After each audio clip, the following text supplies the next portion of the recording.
ఉంటారండి. దేని గురించి? మనకు రక్షణ ఇచ్చినటువంటి దేవాది దేవుని చూడాలని, ఆయన ముద్దాడాలని. అది మాత్రమే కాదు, మనకంటే ఉన్నటువంటి భక్తులు ముందు ఎవరో అబ్రహాం గారు, అబ్రహాం గారు కాదండి, విశ్వాసముకు తండ్రి అయినటువంటి అబ్రహాం గారు. ఆయన్ని చూడాలని ఆసక్తులు ఉన్నారు. ఎంతమంది ఆసక్తులు ఉన్నారు? మనందరూ కూడా చూడొచ్చు. అబ్రహాం గారిని చూడొచ్చు, దావీదు గారిని చూడొచ్చు, షీల గారిని చూడొచ్చు, తర్వాత పౌలు గారిని చూడొచ్చు, మోషే గారిని చూడొచ్చు. వీళ్ళందరినీ కూడా మనం చూడొచ్చు. తర్వాత కొత్త నిబంధన పేతురు గారిని, తర్వాత 12 మంది శిష్యులను, వాళ్ళందరూ రాసినట్టు వాళ్ళు మా కళ్ళారు మనం చూడొచ్చు. ఎప్పుడు? పరలోక రాజ్యంలో చేరితే మాత్రమే, ఆ రాజ్యంలో ఉంటే మాత్రమే. హల్లెలూయా! గొప్ప మనకి అది భాగ్యం కదా. వాళ్ళందరినీ కళ్ళారు మనం చూడడం. మనం ఇప్పటి వరకు వింటున్నాం పరిశుద్ధ గ్రంథంలో ఆయన యొక్క పేర్లు మనం చూస్తున్నాం. వాళ్ళు చేసినటువంటి కార్యాలు, వారు దేవుడితో నడిచినటువంటి నడవడి, ఇవన్నీ మనం చూస్తున్నాం. యోబు గారిని చూడొచ్చు, వాళ్ళు కూడా మనం అడగొచ్చు, వాళ్ళతో మాట్లాడచ్చు. హల్లెలూయా! ఎంత ఆ మాట వింటే ఎంత ఆనందం అనిపిస్తుంది. ఎంతమందికి ఆనందం అనిపిస్తుంది? నాకైతే చాలా ఆనందం అనిపిస్తుంది. ఎందుకంటే ఆ రాజ్యంలోకి వెళ్తే వారందరినీ, దేవునితో పాటు వారందరినీ కూడా మనం చూడొచ్చు. అది పోగొట్టుకుంటే అగ్ని ఆరని పురుగు చావనేటువంటి నిత్య నరకములో మనం యాతన పడవలసి ఉంటుంది. హల్లెలూయా! ఆ యాతన నుంచి మనం తప్పించబడాలంటే ఆయన చెప్పిన మాట ప్రకారం, ఇందాక బాబు చెప్పినట్టుగా, హల్లెలూయా, ఆయన సారూప్యంలోనికి మనం మార్చబడాలి. ఒక చక్కని ఉదాహరణ ఇచ్చేది. మనం ప్రతిరోజు ఏ విధంగా అయితే మన శరీరాన్ని మనం శుభ్రపరచుకుంటామో ఉదయం సాయంత్రం కూడా, మన ఆత్మను కూడా ఆ విధంగా శుభ్రపరచుకోవాలి. ఏదైనా ముడతైనా, మచ్చైనా, కలంకమైన, అట్టిది మరి ఏది కూడా లేకుండా మనం ఏం చేయాలి? మనం వాక్యము ద్వారా ఉదక స్థానము చేత మనం పరీక్షించుకోవాలి. అవన్నీ తీసివేసుకోవాలి మనం అన్నీ కూడా. అప్పుడు మాత్రమే ఆయన రాజ్యములో మనం ప్రవేశిస్తాం. హల్లెలూయా! పరలోక రాజ్యం ఎలాగుందంట? బలత్కారంగా పట్టబడుతుందట. అది సులువుగా వచ్చేది కాదండి. పరలోక రాజ్యం అంత సులువు కాదది. పరలోక రాజ్యం అనేది బలత్కారంగా పట్టబడుతుంది. మనం దాన్ని పోరాడాలి. సులువుగా సంపాదించుకో. ప్రభువైన యేసుక్రీస్తు వారైతే తను వచ్చి ఉచితంగా రక్షణ అయితే ఇచ్చేశారు. ఆయన ఆ రక్షణ కాపాడుకునే బాధ్యత మన మీదే పెట్టారు ఆయన. హల్లెలూయా! హల్లెలూయా!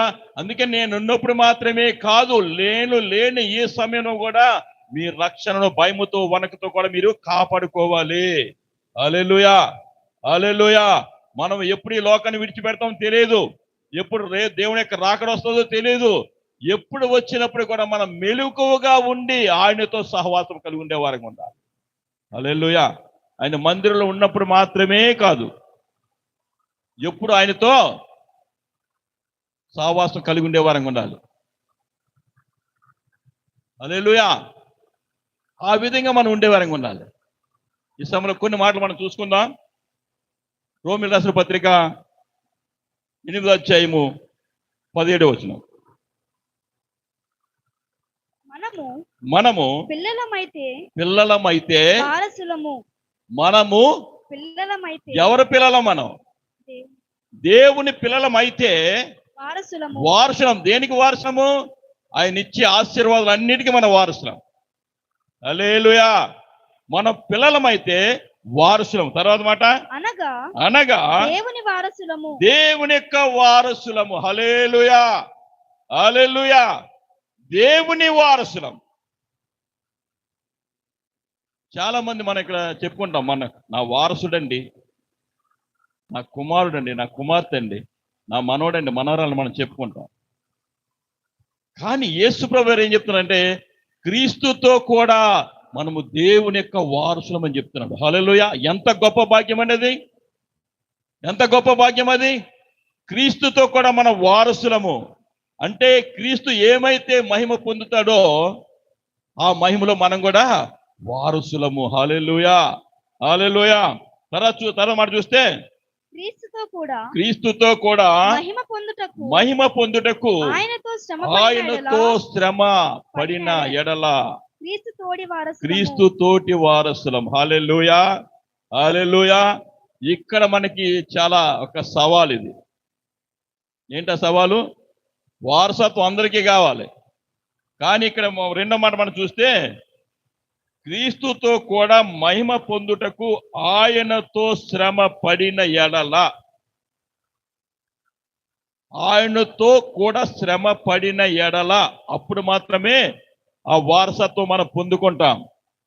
నామకార్థంగా ఉంటే మనం పొందుకోలేం. హల్లెలూయా. ఈ లోకంలో మనం ఎంత సంపాదించినప్పటికీ కూడా అది సమాధితో క్లోజ్. ఇప్పుడు ఇంత ఆస్తి ఇచ్చినప్పుడు కూడా తల్లిదండ్రులు చూడలేని పరిస్థితి మనం ఈ లోకంలో చూస్తూ ఉన్నాం. హల్లెలూయా. ఆస్తులు రాయం చేసుకొని అనాథులుగా విడిచిపెడుతున్నారు తల్లిదండ్రుల్ని. మనం అది గుర్తుపెట్టుకోవాలి. దేవుడు తనతో వారసులుగా చేయాలంటే క్రీస్తుతో కూడా మనం శ్రమ పడే వారంగా ఉండాలి. ఆయన చెప్పుతున్న ప్రకారంగా నడిచే వారంగా ఉండాలి. ఆయన సారూప్యంలో మార్చబడాలి మనం. హల్లెలూయా. తర్వాత 8 రోమీయుల పత్రిక 8:4-6 వరకు చూద్దాం. శరీరమును అనుసరింపక ఆత్మను అనుసరించి నడుచుకొను మనయందు ధర్మశాస్త్ర సంబంధమైన నీతి విధి నెరవేర్చబడవలెనని పాప పరిహారము నిమిత్తము దేవుడు సృష్టికర్త అయిన దేవుడు తన సొంత కుమారుని ఏకైక కుమారుణ్ణి అద్వితీయ కుమారుణ్ణి, హల్లెలూయా, అద్వితీయ కుమారుణ్ణి పాప శరీరాకముతో పంపి ఆయన శరీరమందు పాపమునకు శిక్ష విధించెను. శరీరానుసారులు శరీర విషయముల మీద మనసునుంతురు, ఆత్మానుసారులు ఆత్మ విషయం మీద మనసునుంతురు. శరీరానుసారమైన మనస్సు హల్లెలూయా ఏంటంటది? మరణం. మరణం అంటే ప్రతి ఒక్కరు కూడా హల్లెలూయా, హల్లెలూయా. భక్తుల యొక్క మరణము దృష్టికి ఘనమైనదిగా ఎంచబడుతుంది. ఆయన దగ్గరికి వెళ్ళడానికి భక్తులు వెళ్ళాలని ఉద్దేశంగా ఉంటే తండ్రి అయిన దేవునికి కూడా సంతోషమే. హల్లెలూయా. నా కుమారుడు ఈ లోకములో నా సాక్షిగా బతికాడు, నా కొరకు బ్రతికాడు, నన్ను మహిమపరిచాడు, ఆయన నేను చూడాలి. స్టెఫెన్, యవ్వనస్తుడైన స్టెఫెన్ రాళ్లతో కొట్టి చంపబడినప్పుడు ప్రభువు యేసుక్రీస్తు వారే స్వయంగా లేచి ఆయన ఆహ్వానించడం మనం చూస్తాం. హల్లెలూయా. అంత ఘనతది, అంత ఘనత ఇస్తున్నాడు దేవుడు. తన సొంత కుమారుణ్ణి మన కొరకు పాపముగా చేశాడు. ఆ పాపాలు తీసుకోవడం మన వల్ల కాదు, ధర్మశాస్త్రము నెరవేర్చాడు ఆయన. అందుకనే చూస్తే ఆత్మానుసారమైన మనసు జీవమును సమాధానమునై ఉన్నది. హల్లెలూయా, హల్లెలూయా. ఆత్మానుసారంగా బ్రతికే వారంగా మనం ఉండాలి. అందుకని ఆయన చెప్తున్న మాట ఏంటంటే, మనల్ని అనాథులుగా విడిచిపెట్టక పరిశుద్ధాత్మ మనకి ఆదరణకర్తగా పంపించాడు ఆయన. హల్లెలూయా. మనము ఆయన చూడముగా ఆయన అనుభవించవచ్చు. మనం హల్లెలూయా ఆయన కార్యం మనం చూడొచ్చు. అందుకని ఆయన ఆత్మ ద్వారా మనం చూడొచ్చు. హల్లెలూయా. మరో మాట చూసుకుందాం. కొలస్సీయులకు రాసిన పత్రిక 3వ అధ్యాయము 1-4 వరకు. మీరు క్రీస్తుతో కూడా లేపబడిన అయితే పైనున్న వాటినే వెదకండి. హల్లెలూయా. మనం క్రీస్తుతో కూడా లేపబడేవారు ఎంతమంది అనుకుంటారండి? బాప్తిసం ఎంతమంది తీసుకున్నారు? బాప్తిసం తీసుకున్నప్పుడు మనం దేవునికి మాటిస్తాం, దేవుని సేవకులకి మాటిస్తాం, అలాగే సంఘంలో కూడా మనం తోటి విశ్వాసులతో కూడా మనం మాటిస్తాం. హల్లెలూయా. మీరు క్రీస్తుతో కూడా లేపబడిన వారైతే పైనున్న వాటినే వెతకండి. పైన ఉన్నారు అక్కడ క్రీస్తు దేవుని యొక్క కుడిపార్శ్వమున ఆసీనుడై ఉన్నాడు. హల్లెలూయా. చదువమ్మా. పైనున్న వాటి మీదనే గాని భూ సంబంధమైన వాటి మీద మీరు మనస్సు పెట్టుకోవద్దు. హల్లెలూయా. హల్లెలూయా. మనం ఎక్కడ మనసు పెట్టాలట? పైనున్న వాటి మీద గాని భూ సంబంధమైన వాటి మీద మనస్సు పెట్టొద్దు అంటాడు ఆయన. హల్లెలూయా. మనం ఈ లోక సంబంధులము కాదు. మనం ఈ లోకం నుంచి మనల్ని ఆయన వేరుపరిచారు, ప్రత్యేకించారు. ఆయన తన స్వరక్తం ఇచ్చి తన సొత్తుగా తన ప్రజగా మనల్ని చేసుకున్నాడు ఆయన. హల్లెలూయా. అందుకని మనం ఏం చేయాలంటే పైనున్న వాటినే వెతకాలి. తర్వాత చదువమ్మా. మీరు మృతి పొందితిరా, మీ జీవము క్రీస్తుతో కూడా యందు దాచబడి ఉన్నది. హల్లెలూయా. హల్లెలూయా. మన జీవము క్రీస్తునందు దాచబడి ఉంది. హల్లెలూయా. అందుకని మనం పైనున్న వాటిని వెతకాలి. భూ సంబంధమైన వాటి మీద మనం మనస్సు పెట్టుకోవడానికి వీలు లేదు. తర్వాత చదువుమా. 4 వరకు. మనకు జీవమై ఉన్న క్రీస్తు ప్రత్యక్షమైనప్పుడు మీరును ఆయనతో కూడా మహిమయందు ప్రత్యక్షపరచబడుదురు. హల్లెలూయా. మనము కూడా క్రీస్తుతో కూడా పాటు మనం మహిమపరచబడతాం. ఇందాక మనం చూసుకున్నాం కదా, ముందుగా మనలను పిలుచుకున్నాడు, తర్వాత ముందు నిర్ణయించాడు, తర్వాత పిలిచాడు, పిలిచిన తర్వాత నీతి మంత్రులు తీర్చిన తర్వాత మహిమపరిచాడు. హల్లెలూయా. హల్లెలూయా. అంటే ఇవన్నీ కూడా ఆయన పిలిస్తేనే మనకన్నీ. ఆయన పిలిచేటప్పుడు మనం పలికే వరంగా ఉండాలి. ఎప్పుడు పలుకుతాం? మనం ఆయనతో సహవాసం కలిగి ఉన్నప్పుడు మాత్రం మనం పలుకుతాం. ఐహిక విచారముల వల్ల మనం ఈ లోకం యొక్క మరి ముళ్ళ పొదలో పండి విత్తనం వలె మనం ఉన్నట్లయితే, మత్తయి సువార్త 13వ అధ్యాయంలో మాట ఉంటుంది, చదువుమా. ముళ్ళ పొదల్లో పండిన విత్తనం ఏముంది? ఐహిక విచారములు, ధన మోసము. హల్లెలూయా. ఈ విచారాలను బట్టి మనం కురింగిపోయినట్లయితే దేవుని యొక్క స్వరాన్ని మనం వినలేం. చదువు. ముండ్ల పొదలో విత్తబడివాడు ఎవడనగా వాక్యము వినువాడై ఉండి కానీ ఐహిక విచారములు, ధనమోసము ఆ వాక్యమును అణిచివేయును. కనుక నిష్ఫలుడగును. హల్లెలూయా. వాక్యం విన్నా, మళ్ళీ వాక్యం విన్న తర్వాత మళ్ళీ మనం ఈ లోకంలోకి వెళ్ళిపోయి మన ఆలోచన ప్రకారం మనం నడిచినప్పుడు, చింతిస్తూ ఉన్నప్పుడు, ప్రతిదానికి మనం ఇబ్బంది పడుతూ ఉన్నప్పుడు, ఆయన మీద మనం ఆనుకోకుండా ఉన్నప్పుడు ఏమవుతుంది? మనలో ఉన్నటువంటి వాక్యము అణచివేయబడతాం. హల్లెలూయా. హల్లెలూయా. అందుకని ఏంటంటే మనం ఎప్పుడు కూడా సహవాసం, అపోస్తలుల గ్రంథం చూస్తాం కదా, సహవాసమును, రొట్టె విరిచి ఎందును, బోధ ఎందును, ప్రార్థన ఎందును ఎడతెగకుండా ఉండాలి. మనం ఎప్పుడు కనెక్షన్ ఎప్పుడు ఎవరితో ఉండాలి? దేవునితో ఉండాలి, సంఘంతో ఉండాలి. హల్లెలూయా. అప్పుడు మనకి ఎన్ని సమస్యలు వచ్చినప్పుడు కూడా ఎదుర్కోవడానికి మనకి దేవుడు శక్తిని ఇస్తాడు. హల్లెలూయా. ఆత్మ బలాన్ని ఇస్తాడు మనకి ఆయన. హల్లెలూయా. చూడండి, 1 యోహాను 2వ అధ్యాయము 15-17 వరకు. ఈ లోకమునైనను లోకములో ఉన్న వాటినైనను ప్రేమించొద్దు. ఎవడైనను లోకమును ప్రేమించిన ఎడల తండ్రి యొక్క ప్రేమ వానిలో ఉండదు. లోకములో ఉన్నదంతయు కూడా అనగా శరీరాశ, నేత్రాశ, జీవపడంబము. అవి తండ్రి వల్ల వచ్చినవి కావయ్యి, అవి లోక సంబంధమైనవే. అంటే లోకమును దాని ఆశ కూడా గతించిపోతుంది గతించిపోవచ్చున్నది. గాని దేవుని చిత్తమును జరిగించువాడు దేవుని చిత్తము జరిగించువాడు నిరంతరము నిలుచును. నిరంతరము నిలిచి ఉంటాడు. హల్లెలూయా, హల్లెలూయా. మనం నిరంతరం నిలిచి ఉండాలని, నిరంతరము దేవునితో పాటు ఉండాలని దేవుడు మనల్ని కోరుకుంటున్నాడు. హల్లెలూయా. అది ఎంత గొప్ప భాగ్యం, ఆయనతో ఉండాలని. ఈ లోకంలో మనం మహా అయితే 60, 70, 80, 100 లేదా 120 అంతే.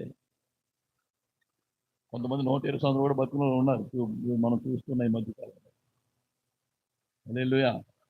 అప్పుడు తిండ్లు పెట్టి వాళ్ళు కష్టపడుతున్న కష్టాన్ని బట్టి ఎంతవరకు నిలబడుతున్నారు. ఇప్పుడు తినే తిండిలో అయితే మాత్రం 60, 70 దాటరే గొప్ప విషయం అయిపోతుంది. హల్లెలూయా, హల్లెలూయా. కానీ నిరంతరము దేవునితో మనం జీవించాలని, నిత్యం ఆయనతో ఉండాలని నేను కోరుతున్నాను. నిత్యం ఆయనలో ఆనందం, ఆ ఆనందాన్ని మనం పొందుకోనైనా కూడదు. అందుకనేంటండి, ఈ లోకములో ఉన్న వాటినైనా మీరు ప్రేమించొద్దు. యాకోబు రాసిన పత్రిక 4:13 చూడండమ్మా. నేడైనను రేపైనను ఒకానొక పట్టణమునకు వెళ్ళి అక్కడ ఒక సంవత్సరం ఉండి వ్యాపారం చేసుకొని లాభము సంపాదించుకొని సంపాదించము రండని చెప్పుకుని వారలారా. రేపేమి సంభవించునో మీకు తెలియదు. మీ జీవం ఏపాటిది. మీరు కొంతసేపు కనబడి అంతలో మాయమైపోవు. ఆవిరి వంటి వారే. ప్రభు చిత్తం అయితే మనము బ్రతికి ఉండి ఇది అది చేద్దామని చెప్పుకొనవలెను. ఇప్పుడైతే మీరు మీ డంబముల యందు అతిశయపడుచున్నారు. ఇట్టి అతిశయమంతా కూడా చెడ్డది. కాబట్టి మేలైనది చేయనెరిగి అలాగు చేయని వానికి పాపము కలుగును. హల్లెలూయా, హల్లెలూయా. మనము మేలైనది చేయాలని దేవుడు కోరుతున్నాడు. ఆయన మనకి ఆ జ్ఞానం ఇచ్చాడు. ఆయన యేసు ప్రభువు ఈ లోకానికి వచ్చి ఏం చేశారు? మనకి వివేచన జ్ఞానాన్ని ఇచ్చారు. హల్లెలూయా. ఆ జ్ఞానం అంటే మనం మేలైంది ఏదో అది చేయడానికి మనం ముందుకెళ్ళాలి. మొదటి వచ్చి చూస్తే నేడైనా రేపైనా ఒక దేశానికి వెళ్ళిపోయి సంపాదించుకొని కూడబెట్టుకుంటే, హల్లెలూయా, గొప్పగా పండినటువంటి ఒక ధనవంతుని ఏం చేశాడైనా, వెర్రివాడా, ఈ రాత్రే నీ ప్రాణం అడిగితే నువ్వు సంపాదించాలా? ఏమైపోద్ది? హల్లెలూయా. మనం ఎక్కడగా సంపాదించాల్సింది పరలోక రాజ్యములో. హల్లెలూయా. సంపాదించు వారంగా ఉండాలి. ఆయన నామంలో ఏమి చేసినప్పుడు కూడా ఆయన దానికి తగినటువంటి బహుమానాన్ని మనకి ఇస్తాడు ఆయన. హల్లెలూయా. అది మనం చేసే వారంగా ఉండాలి. ఈ లోకంలో ఎంత సంపాదించినా ఏమి మనతో రాదు. అందుకని ధనాపేక్ష లేని వారై మీకు కలిగిన దాంతో తృప్తి కలిగి ఉండాలంటాడు. ధనం ఉండడం మంచిదే, ధనం కావాలి, కానీ ధన అపేక్ష ఉండకూడదు. ధనం సంపాదించాలి, ఇంకా సంపాదించాలి. తృప్తి లేని జీవితం ఉండకూడదు. దేవుడు మనను ఆశీర్వదిస్తాడు. యెహోవా ఆశీర్వాదం ఐశ్వర్యముని ఇస్తుంది, అన్ని ఐశ్వర్యాలు కూడా. ఆయన ప్రేమించు వారిని ఆయన ఆస్తికర్తలుగా చేస్తాడంట. తర్వాత వారి నిధులను నింపుతాడంట ఆయన. హల్లెలూయా, హల్లెలూయా. వారి నిధులను ఆయన నింపుతాడు. మనం దాని గురించి ప్రయాసపడక్కర్లేదు. హల్లెలూయా. ఇంకొక మాట మనం చూస్తే యోహాను రాసిన పత్రిక 14వ అధ్యాయము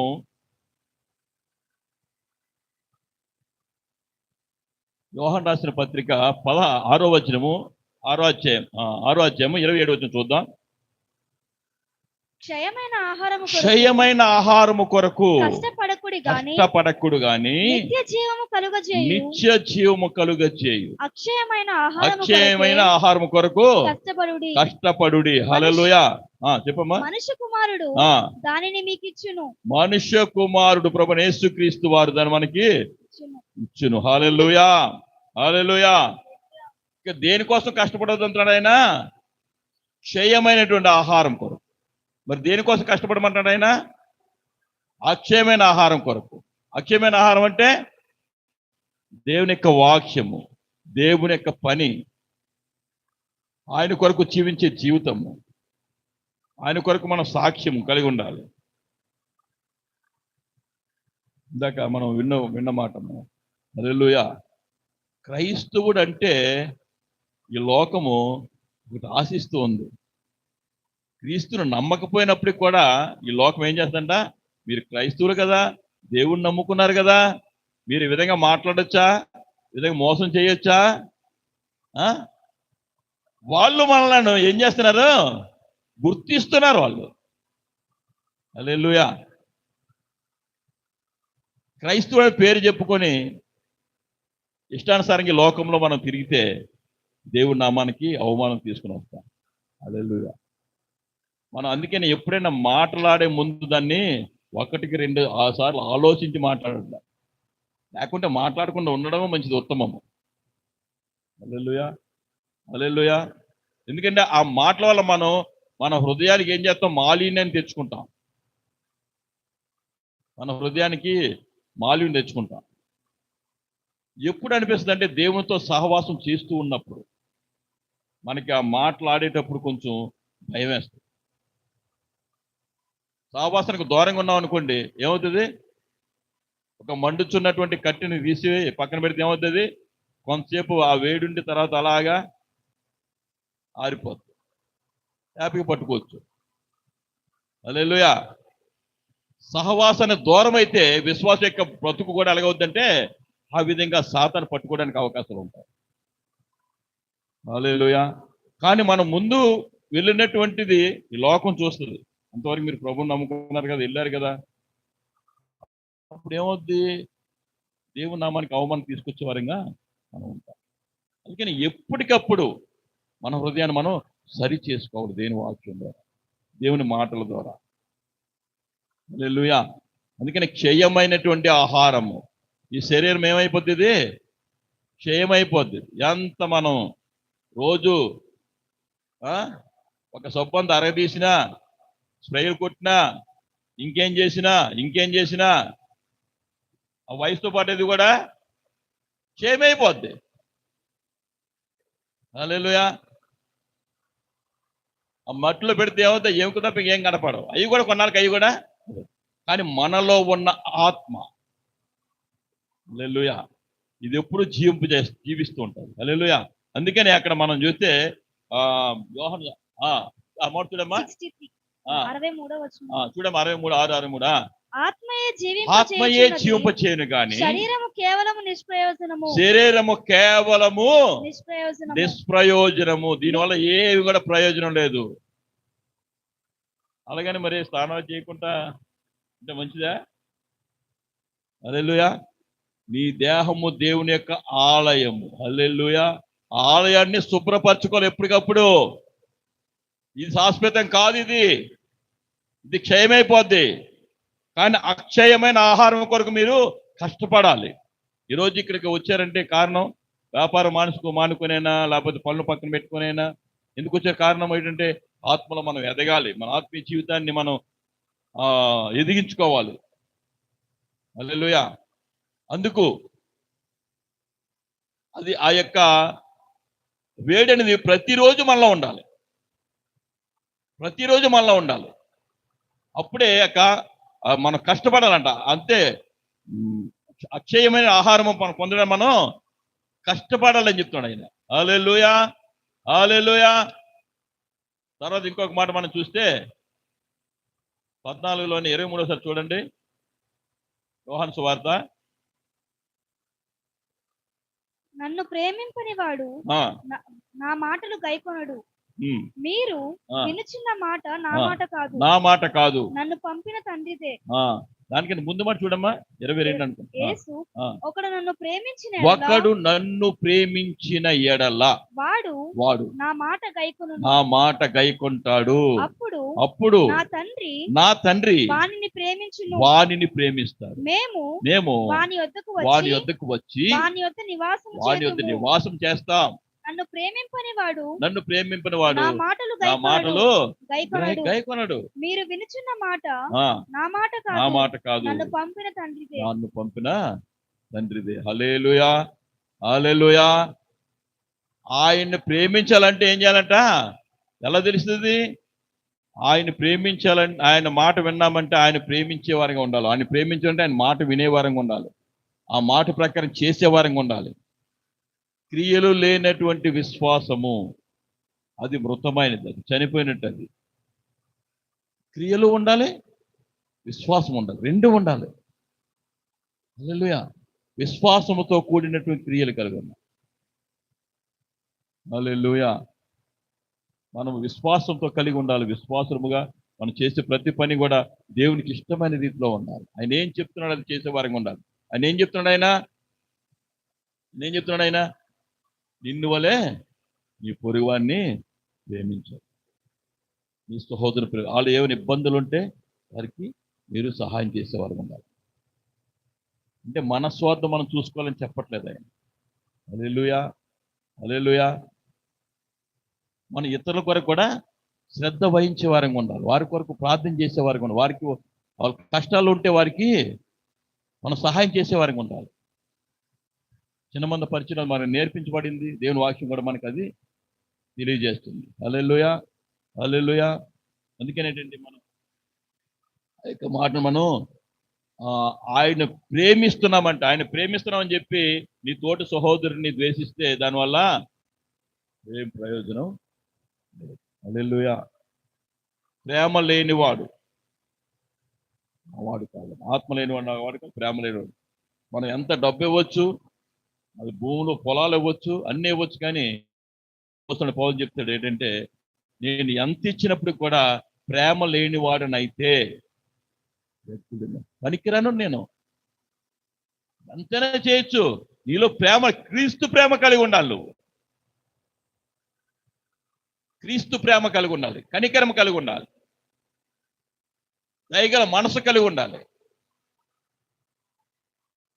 ఆ ప్రేమ కలిగి ఉన్నాడు మాత్రమే దేవుని మనం అందుకనేటండి మనం ఇతరులకు చూపించాలంటే మన యొక్క క్రీస్తు మనలో ఉన్నట్టు, క్రీస్తు మనలో ఉన్నప్పుడు మనం ఏం చేస్తాం? క్రీస్తు వలే.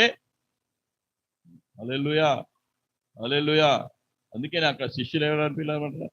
క్రైస్తవులు అని పిలవాలి. హల్లెలూయా. ఎందుకు? వాళ్ళు చేసేటువంటి కార్యములు బట్టి. చూద్దాం, ఆఖరి 2 మాటలు మనం చూసుకుని ముగించుకుందాం. తర్వాత తీతుకు రాసిన పత్రిక 2వ అధ్యాయము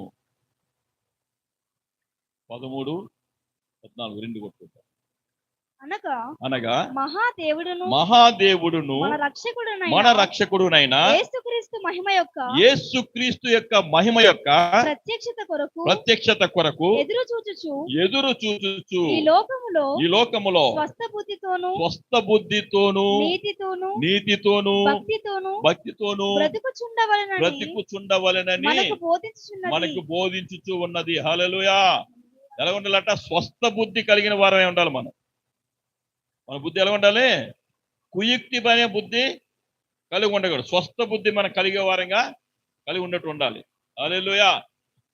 తర్వాత మాట 13 చూద్దామా? 13 అనగా మహాదేవుడును మన రక్షకుడునైన యేసుక్రీస్తు మహిమ యొక్క ప్రత్యక్షత కొరకు ఎదురు చూచుచు. హల్లెలూయా. ఆయన రాకడ కొరకు మనం ఎదురు చూసే వారికి ఉండాలంట. ఈ లోకములో స్వస్థ బుద్ధితోను నీతితోను భక్తితోను బ్రతుకుచుండవలెనని మనకు బోధించుచు ఉన్నది. ఆయన ప్రభువైన యేసుక్రీస్తు వారు సమస్తమైన దుర్నీతి నుండి మనల్ని విమోచించి సత్క్రియలందు ఆసక్తి గల ప్రజలను తన కోసరము పవిత్రపరుచుకొని తన సొత్తుగా చేసుకొనుటకు తన్ను తానే మన కొరకు అర్పించుకున్నాడు. ఆయన ఎందుకు అర్పించుకున్నాడు? ఆయన యొక్క క్రియలు మనం చేయాలని. సమస్తమైన దుర్నీతి నుండి మనల్ని విమోచించి సత్క్రియలందు, మంచి క్రియలందు ఆసక్తి కలిగిన వారంగా ఉండాలి. మనం సత్క్రియలందు ఆసక్తి కలిగి సత్క్రియలందు ఆసక్తి ప్రజలను ఆసక్తి ప్రజలను తన కోసరము పవిత్రపరచుకొని తన సొత్తుగా చేసుకొనుటకు తన్ను తానే మన కొరకు అర్పించుకొనెను. హల్లెలూయా, హల్లెలూయా. మనలను ఆయనతో పాటు ఉండాలని, ఆయన వలె ఉండాలని, ఆయన నివసిస్తున్నటువంటి ఆ నిత్య రాజ్యములో మనం కూడా ఉండాలని, మన సమస్తమైన దుర్నీతి నుంచి విడిపించి సత్క్రియలందు ఆసక్తి కలిగి ఉండాలని మనం ఆయన ఏర్పరచుకున్నాడు. ఆయన మనలో ఏదో మంచి ఉందని కాదు, మనం చెడ్డవారు అయినప్పటికీ కూడా ఆయన ముందుగానే మనల్ని ఏర్పరచుకున్నాడు. ముందుగా ఎరిగి ఉన్నాడు కాబట్టి మనల్ని పిలుచుకొని పవిత్రపరిచి నీతిమంతులుగా తీర్చి మహిమపరచడానికి. హల్లెలూయా. ఈ కోణాలన్నీ కూడా మనం ఒకటి స్టెప్ బై స్టెప్ మనం ఆడుతూ ఆయన రాజ్యంలో మనం ప్రవేశించే వారంగా ఉన్నాం. హల్లెలూయా, హల్లెలూయా. ఈ వాక్యం ద్వారా మనం సరి చేసుకునే వారంగా ఉండాలి. హల్లెలూయా. ఆఖరిగా ఒక మాట చూసుకొని ముందుగా మొదటి తిమోథెయుకు రాసిన పత్రిక 6వ అధ్యాయము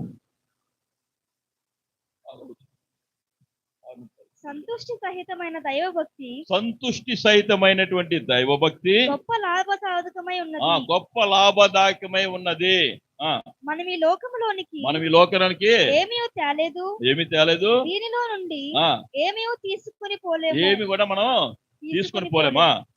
కాగా అన్న వస్త్రములు గలవారమై వాటితో తృప్తి పొంది ఉందుము. ధనవంతులగుటకు అపేక్షించువారు శోధనలోను ఉరిలోను అవివేకయుక్తములైన హానికరములైన అనేక దురాశలోను పడుదురా. అట్టివి మనుషులను నష్టములోను నాశనములోను ముంచివేయును. హల్లెలూయా, హల్లెలూయా. ఇక్కడ ఏం చూస్తున్నాం మనం? సంతుష్టి సహితమైనటువంటి దైవభక్తి. హల్లెలూయా. మనం భక్తి చేసేటప్పుడు మనం తృప్తి పొందాలని. ఆరాధనలో ఒక 10 నిమిషాలు ఎక్కువైతే చనుక్కునే వారంగా ఉంటే ఏమవుతుంది? అది దానివల్ల ప్రయోజనం ఉండదు. హల్లెలూయా. దానివల్ల ఏం కూడా దేవునితో మనం సమయం గడిపేటువంటి సమయము అది మనకి ఆశీర్వాదం. అది మనకి ఆశీర్వాదం. ఆ ఆశీర్వాదం మనం పోగొట్టుకునే వారంగా అప్పటి వరకు బాగుంటాం. ఒక్క 10 నిమిషాలు ఎక్స్ట్రా మనం ఆరాధన చేస్తే ఏమవుద్ది? మనం ఇంతసేపు ఆరాధన చేయాలా, ఇంతసేపు కూర్చోవాలా? హాస్పిటల్లో బాగోపోతే నెల మనం హాస్పిటల్ ఉండవలసినటువంటి పరిస్థితి నుంచి దేవుడు మనం విడిపించాడే. ఏ ఫీజు కట్టుకుంటే మనం స్వస్థపరుస్తున్నాడే ఆయన. హల్లెలూయా. మన పిల్లలు మంచి స్కూల్లో చదివించడానికి కృపనిచ్చాడే. మంచి వస్త్రాలు వేసుకోవడానికి సహాయం చేసాడు ఆయన. మంచి ఇళ్లలో ఉండగలుగుతున్నామే మనం. హల్లెలూయా. అదంతా దేవుడిచ్చిన కృప కదా. ఆయన దేవుడిచ్చినటువంటి మన జీవితం చేసిన మేళ్ళు కదా అన్నీ. మనం ఏమైనా ఆయనకి ఇస్తున్నామా? ఆయన మనకి అన్నీ ఇస్తున్నాడు కదా. ఆయన ఇచ్చిన సమయాన్ని ఆయనకి ఇవ్వకపోతే, ఆయన ఇచ్చిన సమయాన్ని మనం కొంచెం ఆయనకి ఇచ్చినప్పుడు మనం దానివల్ల సనుక్కుంటే సనగడం వాళ్ళు ఏమయ్యారు? సొంత ప్రజల అరణ్యంలో కాలిపోయారు. హల్లెలూయా. సనగడం వల్ల మనం ఏమవుతాం అంటే మన ఆత్మీయ జీవితాన్ని చూడండి. మామూలుగా ఏదేది వైకుంఠ పాలేదో ప్రభులో రాకముందు ఆడేవాళ్ళం. హల్లెలూయా. ప్రభులో రాకముందే ఎలాగ ఆడుతూ బాగా ఎక్కుతున్నారు, నిచ్చిన బాగా ఎక్కువ ఆఖరికి ఏమవుతుంది? చిన్న పాము మిగుతుంది, కిందకు వస్తాం, మళ్ళీ ముందుకు వెళ్తాం. అలా ఆఖరికి ముందుకెళ్ళి ఆ పెద్ద పాము దగ్గరికి వెళ్తే ఆఖరికి హల్లెలూయా. కాబట్టి కూడా మన ఆత్మీయ జీవితం ఒక మెట్టు మనం ఎక్కుకునేవాళ్ళం. ఇంకా ఎక్కువ మనం సావాసం కలిగి ఉండేవారు. ఆ మోషే గారి వాళ్ళు మరి 40 రోజులు రాత్రి పగలు ఆహారం లేదట, పానం లేదంట. మరి ఎలాగున్నారంటే మరి దేవుని యొక్క కృపే కదా. హల్లెలూయా. యేసు ప్రభు వారు కూడా ఒక మాదిరి. చూపించారు కదా. అలా పెద్ద రాత్రులు పగలు కూడా ఒకరోజు మనం కేటాయించలేకపోతున్నాం ప్రభు కొరకు. ఒకరోజు మనం కేటాయించలేకపోతున్నాం. 1 గంట 2 గంటలు దాటి, అంటే మనం వచ్చిన తర్వాత 2 గంటలు కూర్చోడానికి కరెక్ట్ సరిపోతుంది. 2 గంటలు దాటిందంటే అనుకోండి, ఇంక అక్కడి నుంచి అటు ఇటు తిరగడం ఇబ్బంది పరిస్థితి వస్తుంది. కనీసం 3 గంటలైనా సరే దేవుని సన్నిధిలో మనం గడిపేవారంగా. కొంతమంది బేగా వస్తున్నారు, మంచిది, దేవుడు వారిని ఆశీర్వదించిందా. కొంతమంది లేటుగా వస్తున్నారు, వారు బేగా వచ్చేటట్టుగా దేవుడు చేయను కాక. హల్లెలూయా. అందరూ ఒక టైంకి వస్తే 3 అవర్స్ సఫిషియెంట్గా ఉంటుంది. మనం శుభ్రమైనప్పుడు సాక్ష్యాలు చెప్పుకోవచ్చు, మంచిగా దేవుని ఆరాధించుకోవచ్చు, పాటలు పాడుకోవచ్చు, దేవుని వాక్యం వినొచ్చు. అన్నీ అంతే సంతృప్తికరమైనటువంటి దైవభక్తి. మనం దేవుడి సన్నిధికి వెళ్ళి తృప్తిగా ఉండాలండి. మనం భోజనం చేసేటప్పుడు కొంచెం 4 ముద్దలు పెట్టేసి పక్కన పెట్టేస్తామా? మొత్తం ఊర్చుకొని ఇంకా మళ్ళీ ఆ ప్లేట్ని కూడా ఇలా ఊర్చి చేయలేము నువ్వు. అది కూడా అంటే తృప్తిగా ఉండాలి. తృప్తిగా మనం తినేటప్పుడు ఎంత తృప్తిగా తింటున్నామో దేవుని యొక్క భక్తి చేసేటప్పుడు అంత తృప్తి మనలో ఉండాలి. ఇష్టమైనా మంచిదే, పర్వాలేదు, ఆ గిన్నె నిండి పొర్లుచుంది. హల్లెలూయా. ఆ యొక్క వారం అంతా కూడా దేవుని ఆశీర్వాదంతో మనం ముందుకు. హల్లెలూయా. ప్రతి సమస్య నుంచి సులువుగా చిక్కులు పెట్టేటు పాప నుంచి అన్ని తప్పించబడతాం మనం. హల్లెలూయా. దేవుడి సన్నిధిలో రోజంతా గడపాలని ఆశ ఎంతమందికి ఉందండి? హల్లెలూయా. నాకైతే ఆశ ఉంటుంది, రోజంతా గడపాలి. కాబట్టి మధ్యాహ్నం కొంచెం ఏమైనా తింటూ మళ్ళీ ఆరాధనలోకి వెళ్ళిపోతుంది. రోజంతా ఉంటే మంచిదే. హల్లెలూయా. అది చాలా ఒక పండగ దినం అండి మనకి. అది వచ్చిన తర్వాత ఒక పండగ. అలా ఉండాలి, అందరినీ కలుసుకోవాలి, ఆత్మీయ సహోదరులు కలుసుకుంటే మనం ఇందాక చెప్పుకున్నాం కదా, పరలోక రాజు వెళ్ళిపోతే అబ్రహం గారిని చూడొచ్చు, మోషే గారిని చూడొచ్చు, యోబు గారిని చూడొచ్చు, పౌలు గారిని, పేతురు, అందరినీ చూసి అబ్బా అందరినీ హగ్ చేసుకొని ఎంత సంతోషమో. అక్కడ ఆకలి లేదు, దాహము లేదు, సంతృప్తి, నిత్యం ఎప్పుడూ ఆయనతో ఆరాధనే. తర్వాత క్రీస్తుతో కూడా మనం 1000 పరిపాలన మనం ఆయనతో పాటు ఉంటాం. హల్లెలూయా. హల్లెలూయా. అటువంటి ధన్యత మనకి ఇచ్చాడు యేసయ్య. అటువంటి ధన్యత మనకి. దానికోసం ఏం చేయాలి? మనం పోరాడాలి. అక్షయమైన ఆహారం కొరకు మీరు కష్టపడండి అంటాడు ఆయన. మనం దీనికోసం కష్టపడక్కర్లేదు, దానికోసం. అందుకే నా నీతిని, నా రాజ్యాన్ని మీరు ఎదిగితే మీకు కావాల్సిన అన్ని కూడా నేను మీకు ఇస్తాను. ఎందుకంటే అంతా ఆయనదే కదా, ఒకమంది ఆయన చేసిందే కదా. ఆయన మనకు కావాలి, ఇంకెవరికి ఇస్తారు? ఆయన మనలను ధనవంతులుగా చేయడానికి ఆయన బుద్ధిగా మార్చారు. హల్లెలూయా. హల్లెలూయా. కీర్తన గ్రంథం 127 అధ్యాయంలో ఒక మాట ఉంటుంది, తన ప్రియులు నిద్రించుచుండగా ఆయన వారికి ఇస్తూ ఉన్నాడు. ఆయన మిగతా మాట ముందు మాట మనం చూస్తే మీరు వేకువనే లేచి చాలా రాత్రి అయిన తర్వాత పండుకొనుచు కష్టార్జితమైన ఆహారం తినుట వ్యర్థమే. హల్లెలూయా. వేకువనే లేచి తర్వాత చాలా రాత్రి అయిన తర్వాత పండుకొనుచు కష్టార్జితమైన ఆహారము తినుచుంట వ్యర్థం. హల్లెలూయా.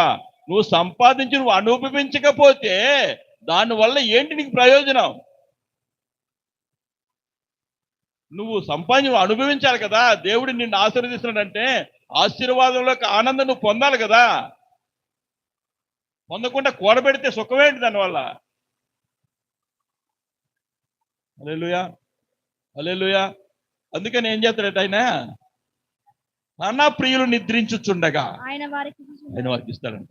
హల్లెలూయా. ఇవన్నీ తీసుకొచ్చి వాళ్ళకి ఇచ్చేస్తాడు.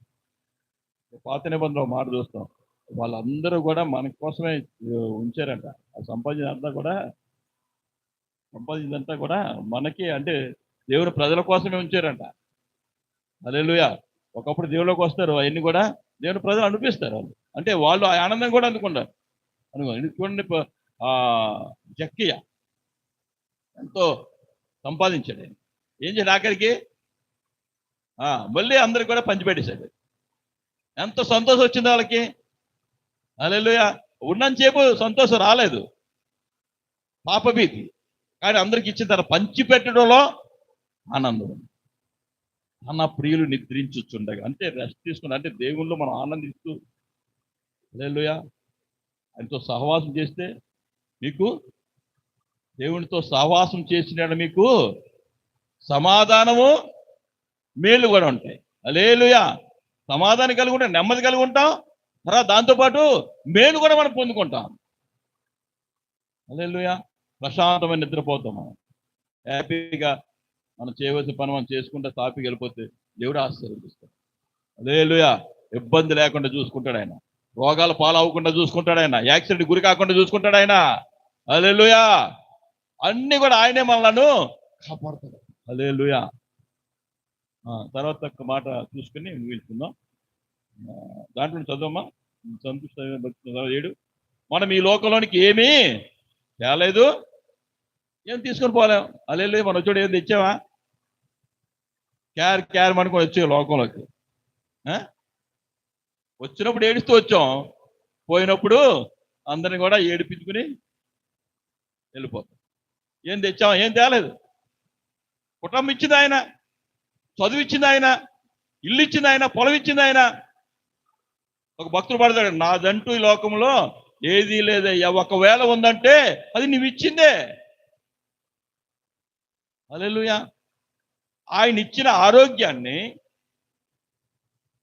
ఆయన ఇచ్చిన ఆనందాన్ని పొందుకుంటూ ఈ లోకంలో హ్యాపీగా మనం బ్రతుకుతూ దేవుని రాజ్యానికి వెళ్ళిపోతే అది సంతోషం. హల్లెలూయా. అందుకని ఆయన చెప్తాడు కదా, ఏంటి, మనం పిల్లలమైతే ఆయనతో పాటు మనం వారసులం. హల్లెలూయా. మనం సంపాదించకుండానే, మనం కష్టపడకుండానే మనకు ఆస్తి వస్తుంది. క్రీస్తు యొక్క ఆస్తి మనం పాలు పంపుడు పొందుతాం. ఆయన ఆనందంలో మనం పాలు పంపుడు పొందుతాం. హల్లెలూయా. మనం ఈ లోకంలోనికి ఏమి తేలేదు, దీనిలో ఏమి కూడా తీసుకుని పోలేం. కాగా అన్న వస్త్రములు గలవారమై ఉండి వాటితో తృప్తి పొందుదము. ఇంకా 9వ వచనం, ధనవంతులగుటకు అపేక్షించువారు. హల్లెలూయా. ధనవంతులగుటకు అపేక్షించువారు శోధనలోను ఉరిలోను అవివేకయుక్తములను హానికరములైన అనేక దురాశల్లో పడుదురు. హల్లెలూయా. అట్టి అట్టివి మనుషులను నష్టములోను నాశనములోను ముంచివేయరు. ఎందుకనగా ధనాపేక్ష సమస్తమైన కీడులకు కూడా మూలం. హల్లెలూయా. హల్లెలూయా. లోకంలో మనం చూస్తున్నాం కదండి, ధనాపేక్ష కలిగిన ఒకరినొకరు చంపుకుంటున్నారు. హల్లెలూయా. తర్వాత కొందరు దాన్ని ఆశించి విశ్వాసము నుండి తొలగిపోయి నానా బాధలతో తమ్మును తాము పొడుచుకున్నారు. హల్లెలూయా. ఈ వార్తలన్నీ ఇవన్నీ జరుగుతున్నటువంటిదండి. అంటే పరిశుద్ధ గ్రంథము జరిగింది, జరుగుతున్నది, జరగబోయేది కూడా ఇందులో ఉంది. భూత వర్తమాన భవిష్యత్తు కలిగిన ఏకైక గ్రంథం పరిశుద్ధ గ్రంథం. హల్లెలూయా. ఆ గ్రంథంలోని యేసయ్యను మనం ఆరాధిస్తూ ఉన్నాం. హల్లెలూయా. తర్వాత 11 దైవజనుడా నీవైతే వీటిని విసర్జించి నీతిని, భక్తిని, విశ్వాసమును, ప్రేమను, ఓర్పును, సాత్వికమును సంపాదించుకున్నటకు ప్రయాసపడండి. దేన్ని సంపాదించాలంట? బంగారమా, భూములా, ఇల్లులా? అవన్నీ ఆటోమేటిక్గా వస్తాయి.